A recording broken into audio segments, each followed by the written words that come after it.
Salut tout le monde, j'espère que vous allez bien. Aujourd'hui je vous retrouve dans une nouvelle vidéo où je vais vous parler de la STD2A, mais plus particulièrement de la matière design en anglais ou design LV1 si vous préférez, parce qu'on n'a pas forcément tous pris design, non c'est pas ça que je voulais dire, anglais en LV1. Donc cette vidéo est la dernière de la série STD2A où je vous présente toutes les matières d'enseignement spécialisé de cette filière technologique.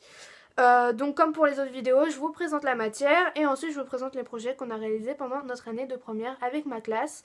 Généralement cette matière vous l'aurez 1 heure par semaine, en tout cas nous on l'a eu qu'1 heure par semaine.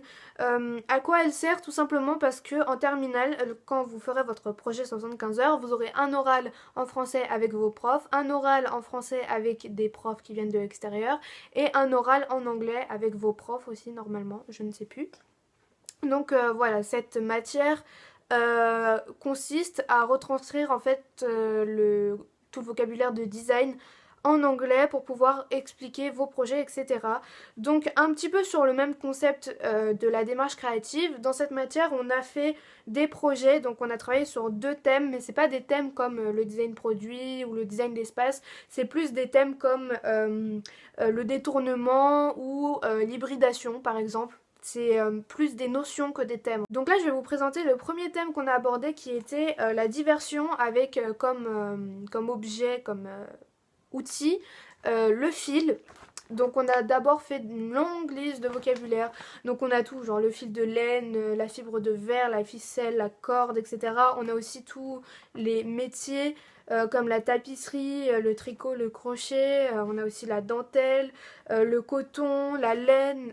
Enfin, voilà, on a vraiment plein de vocabulaire. Je vous mettrai peut-être pas tout en barre d'infos parce que si vous étudiez pas ce thème-là, ça va pas vous servir. Mais si vous étudiez vous aussi ce thème-là, dites-moi si ça vous intéresse, je pourrais toujours vous les donner en commentaire. Ensuite, on a associé des références, donc on avait celle-ci. Alors je sais pas si celle-là je vais la retrouver pour pouvoir vous la mettre en barre d'infos, mais en tout cas celle-ci je sais que je l'ai, je vous la mettrai en barre d'infos. Donc si vous vous demandez ce que c'est tout simplement une écharpe où en fait tous les jours on va faire un petit peu et du coup c'est la matérialisation du temps en fait concrètement. Donc voilà, on avait vu quelques références comme ça. Et ensuite, on avait constitué des groupes. Donc nous, on était 4. Sauf qu'en fait, on était 3 parce qu'il y en avait une des 4 qui n'était jamais là. Donc du coup, on était plus 3 que 4. Bref, ça se voit qu'il y a eu des problèmes sur ce projet. Et donc le thème, c'était le détournement du fil. Et le sujet, c'était rendre visible l'invisible. Vous voyez un petit peu ? Et donc on a fait notre projet, donc comme d'habitude brainstorming, un petit peu des axes et le projet final. Sauf que là je vais vous présenter les planches. Le problème c'est que les 2 dernières planches, dont le projet final, ont été perdues pendant les journées portes ouvertes de mon lycée.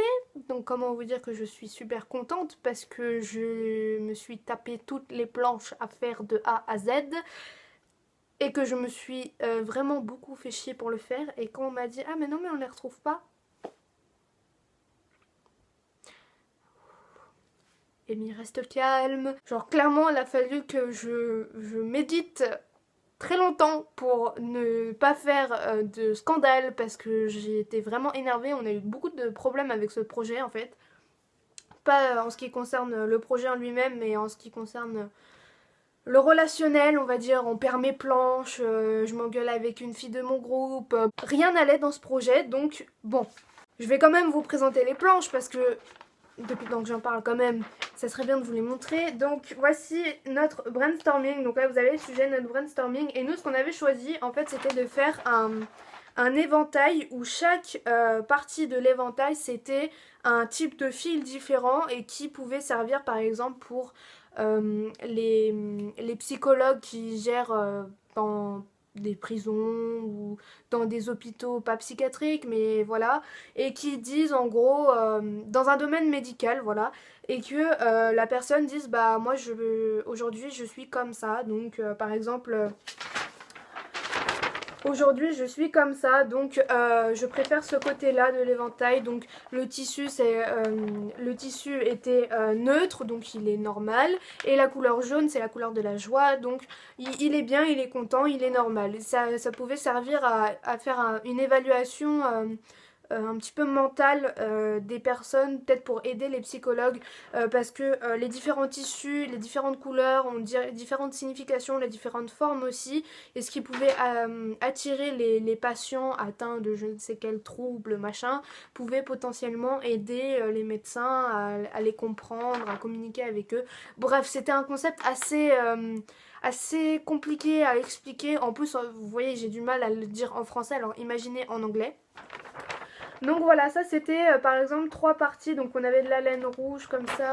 Qu'est-ce qu'on avait marqué de la laine rouge, on avait un jean troué qu'on avait fait un peu comme ça. On a du tissu jaune. Je sais qu'on avait aussi du fil bleu-gris en forme de toile d'araignée. On avait du fil de fer et on avait... alors je sais plus ce que c'était comme type de fil ou quoi, mais je sais que c'était vert. Ah si, c'était du coton. On avait fait du coton vert. Donc voilà, on avait un éventail comme ça avec 6 parties. Et on les avait fait avec des bâtons en bois là pour les glaces, il me semble. Et donc on avait fait aussi, enfin j'avais fait, décidément, les 6 parties, donc avec le rouge, le bleu, le jaune, le vert, le fil de fer et la toile d'araignée bizarre.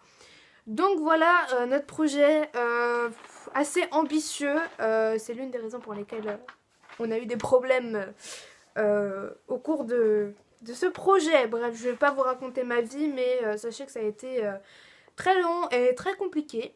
Et à la fin de ce projet, pour les portes ouvertes, on avait fait une énorme mind map. En fait, c'était une espèce de planche. C'est encore plus grand qu'un format raisin. Alors déjà, un format raisin, c'est ultra grand. Mais alors là, c'était encore plus grand. Et c'était sur du carton épais comme ça. Et en fait, on avait... Bah, j'ai collé en fait mon projet dessus. Et on avait fait une sorte de brainstorming avec ce vocabulaire-là. Alors, ce qu'on avait marqué exactement, je me rappelle plus. Mais je sais qu'on avait mis, par exemple... Ah si, c'était pour faire un recap, en fait, de tout ce qu'on avait utilisé. Donc, on avait mis, par exemple, tout ce vocabulaire-là. Donc, le fil de laine, le fil métallique, le câble, le machin. On avait collé des échantillons, si je puis dire, à côté. Et on avait entouré ce que nous, on avait utilisé pour notre projet. Et donc, notre projet, on l'avait collé aussi sur ce brainstorming-là. Et donc il a été affiché aussi aux portes ouvertes. Donc voilà, c'était assez conséquent. Et le deuxième projet de l'année qui a duré beaucoup moins longtemps et que du coup on n'a pas réellement fait de projet dessus, on a juste fait des recherches et des références, c'était l'hybridation et la céramique. Donc voilà, on avait fait un petit brainstorming sur la céramique. Des propriétés, ce qu'on connaissait comme type de céramique, les produits qui pouvaient exister comme les briques ou les tuiles sur les toits, etc. On avait aussi quelques références, donc on avait... Je vous les mettrai en barre d'infos, hein. Donc on avait ceci, on avait ça aussi. Ensuite, quand on a plus travaillé sur l'hybridation en tant que telle, on avait ceci. Et après, on avait également travaillé, alors là c'est moins sur l'hybridation, mais sur ceci.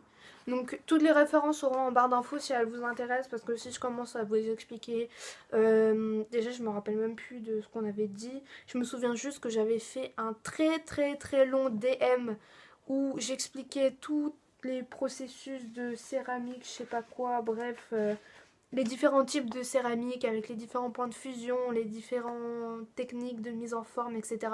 Bref, j'avais fait un très long DM là-dessus qui a été distribué à la classe quand la prof l'a corrigé. Voilà, c'est tout ce que je peux vous dire sur ce projet. Voilà tout le monde, cette vidéo est maintenant terminée. Je sais qu'il n'y a pas beaucoup de choses à présenter dans cette matière. Voilà, on n'avait qu'une heure par semaine, on n'a pas pu grandement travailler sur de réels gros projets dessus. J'espère quand même que cette vidéo vous aura plu. N'hésitez pas à mettre toutes vos remarques, toutes vos questions, etc. en commentaire et à laisser un pouce bleu si elle vous a plu. Et puis bah moi je vous dis à la prochaine pour de nouvelles vidéos sur la STD2A. Salut!